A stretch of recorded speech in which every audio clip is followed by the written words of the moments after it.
Hai semuanya, perkenalkan nama saya Suci Nuramdini dari kelas 10 MIPA 2. Di sini saya akan menjawab pertanyaan yang A, yaitu analisislah bagaimana pola penyebaran agama Islam dalam aspek perdagangan. Untuk lebih jelasnya lagi, simaklah video berikut ini. Indonesia merupakan negara kepulauan dengan bentang perairan laut yang luas. Kondisi perairan laut tersebut tidak membatasi interaksi antar pulau masyarakat Indonesia pada pertengahan abad. Masyarakat Indonesia menganggap laut sebagai penghubung dan pemersatu yang memungkinkan mereka untuk berhubungan dengan penduduk daerah seberang. Interaksi antara masyarakat kepulauan Indonesia memiliki tujuan utama, yaitu untuk berdagang.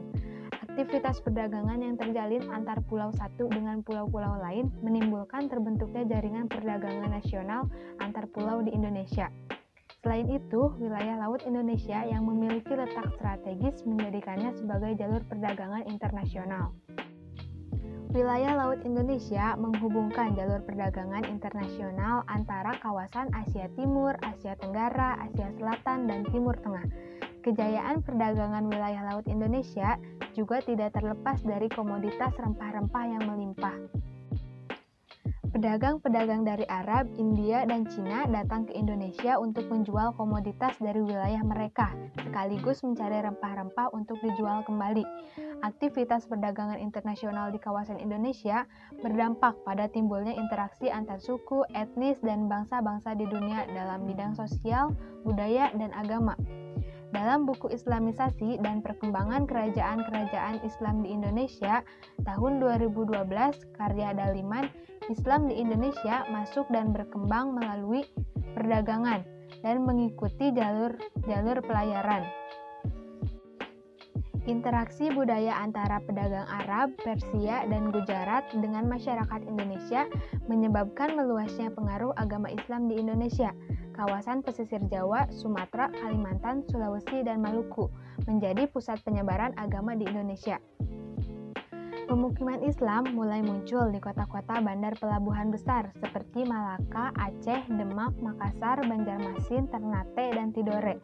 Pada sekitar abad 12, pemukiman Islam tersebut terus berkembang dan mulai mempengaruhi kehidupan kerajaan-kerajaan Nusantara.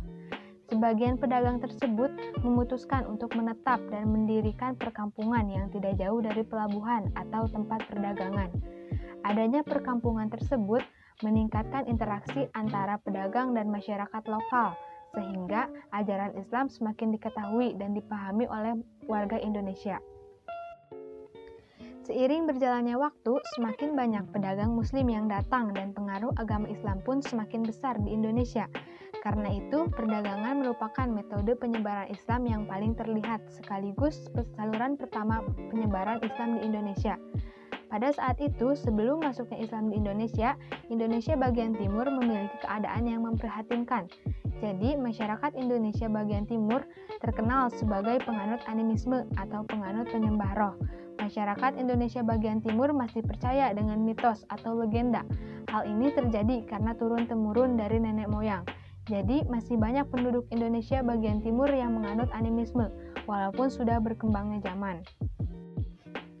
Dengan datangnya kemajuan rakyat dan revolusi kehidupan yang baru di Indonesia, kedatangan agama Islam di Indonesia merupakan titik terang bagi rakyat Indonesia. Seperti itulah pola penyebaran agama Islam di Indonesia lewat jalur perdagangan. Mohon maaf jika ada kesalahan. Wassalamualaikum warahmatullahi wabarakatuh.